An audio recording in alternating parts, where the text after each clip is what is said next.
Hi, this is going to be a quick little video. It's not going to be long. I'm actually kind of losing my voice, but it's going in and out, so we'll see.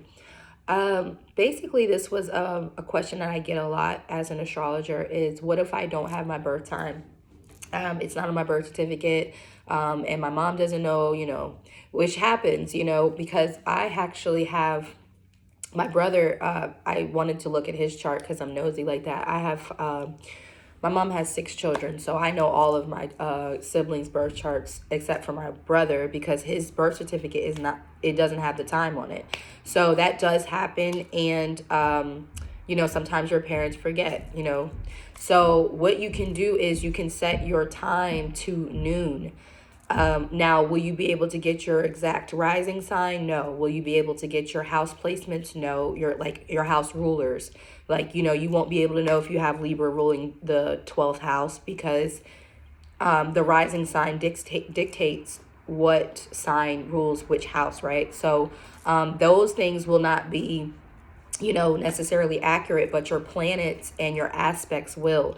And what do I mean by that? Like Saturn doesn't just move, from 12 to 1 o'clock. The rising sign is actually the only thing that rapidly moves very quickly other than the moon. These are why these are very important placements in your chart. The rising sign definitely dictates what you're here to learn, what you came here to experience, okay, as a person. So the rising sign is very important. And if you can find your birth time, you definitely should. I would recommend going to the hospital that you were born and asking for your birth record. Everyone should actually do that anyway. You should definitely there's a difference between a birth record and a birth certificate. We won't get into that, but you should definitely try to go to the hospital that you were born, and they might not have it, the hospital might have changed whatever, but they have a record somewhere most likely, so you can at least try that. But yeah, your birth time is important. You do want to eventually try to learn your rising, but if you don't, it's not the end of the world. Definitely still want to know what your planets, you want to know where your Saturn is.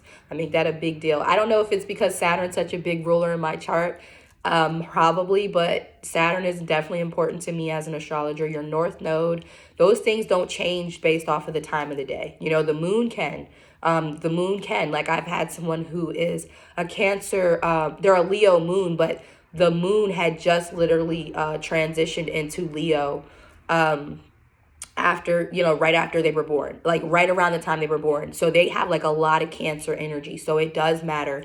The moon is one of the ones. Sun moves pretty quickly. And of course, the more interpersonal planets like Venus and Mars move quickly, but not on a, hourly basis for the most part.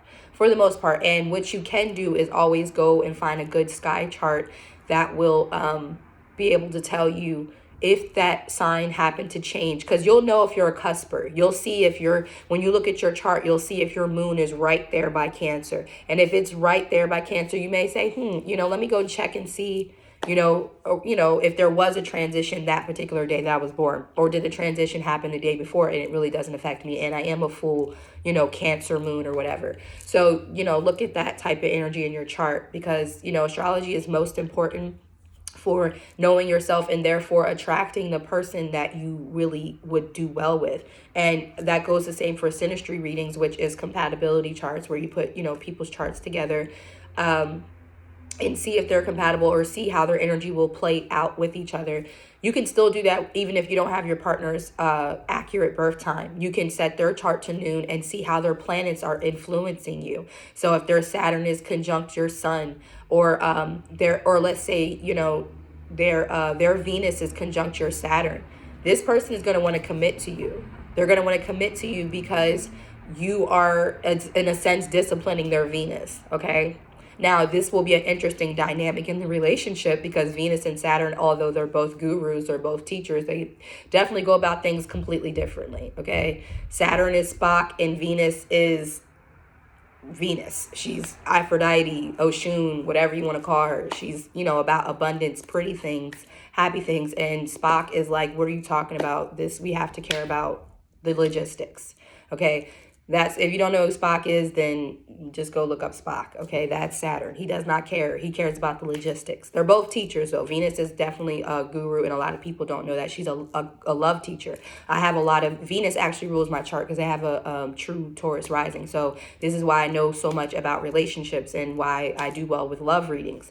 Okay, so knowing that type of stuff will definitely help you in understanding if this is someone that you're going to have a significant relationship with or not. Okay, so I hope that that helps you with those who ask me that question. What if you don't have your birth time? It's not the end of the world. You can still get your birth chart read. You can still find out about yourself and the person you're dealing with. Okay, so everything will be in the description. I finally kind of set how I want to do the astrology readings because I had taken a long break, probably like 2.5 years from astrology. So I kind of had to revamp how I wanted to go about doing it and making it less taxing on myself, because I was sending out almost 70-page, 60-page reports. Anyone who's gotten an astrology chart from me before this year, you definitely know that I was sending out really big reports. So that was taking a lot of time. But now the way I want to do it is more like I'm talking the way I'm talking to you guys, which is going to make it easier. And you can also go back and listen to it as many times as you want with these readings that I'm going to be offering. Okay.